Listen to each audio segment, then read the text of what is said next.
Hello viewers, আসসালামু আলাইকুম। আজকে আপনাদেরকে এমন কিছু তথ্য জানাতে যাচ্ছি। বাংলাদেশ আমাদের প্রিয় মাতৃভূমি এবং সেটির রাজধানী ঢাকা শহর এবং ঢাকা শহরের হচ্ছে সার্বিক দিক আজকে তুলে ধরবো। তো ভিডিওটি সবাই দেখবেন এবং সাথে থাকবেন। ধন্যবাদ সকলকে। বাংলাদেশের রাজধানী ঢাকা শহর ইতিহাস ও সংস্কৃতিতে পরিপূর্ণ একটি শহর। একটি হিন্দু রাজ্য হিসাবে এর আদি উৎপত্তি থেকে শুরু করে বর্তমান সময় পর্যন্ত শতাব্দীর পর শতাব্দী ধরে অনেকে পরিবর্তনের মধ্য দিয়ে গেছে। ঢাকার ইতিহাসের সবচেয়ে আকর্ষণীয় দিক হলো এর নামকরণের ইতিহাস, যা সময়ের সাথে সাথে এই অঞ্চলে বসবাসকারী বিভিন্ন গোষ্ঠী এবং সংস্কৃতিকে প্রতিফলিত করে। সপ্তম শতাব্দী বৌদ্ধ পাল রাজবংশের শাসনের অধীনে শহরটি দেবনগরী অর্থাৎ দেবতার শহর নামে পরিচিত ছিল।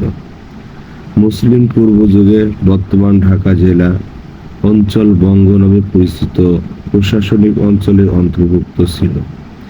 এর কিয়দংশ কখনো কখনো সমতট এবং কখনো কখনো হরিকল নামে পরিচিত ছিল।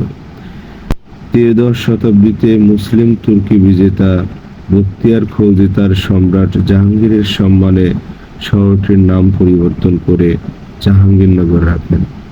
এই নামটি 17 শতক পর্যন্ত ব্যবহৃত ছিল। যখন মুঘল সম্রাট শাহজাহান শহরটির নাম পরিবর্তন করে ঢাকা করেন এবং এটিকে বাংলার রাজধানী করেন, 1800 শতাব্দীতে ব্রিটিশ ইস্ট ইন্ডিয়া কোম্পানি শহরটির নিয়ন্ত্রণ নেন এবং ঢাকা হিসাবে এর কার্যক্রম শুরু করে। 1947 সালে ভারত বিভাগের পর ঢাকা পূর্ব পাকিস্তানের রাজধানী হয়ে ওঠে।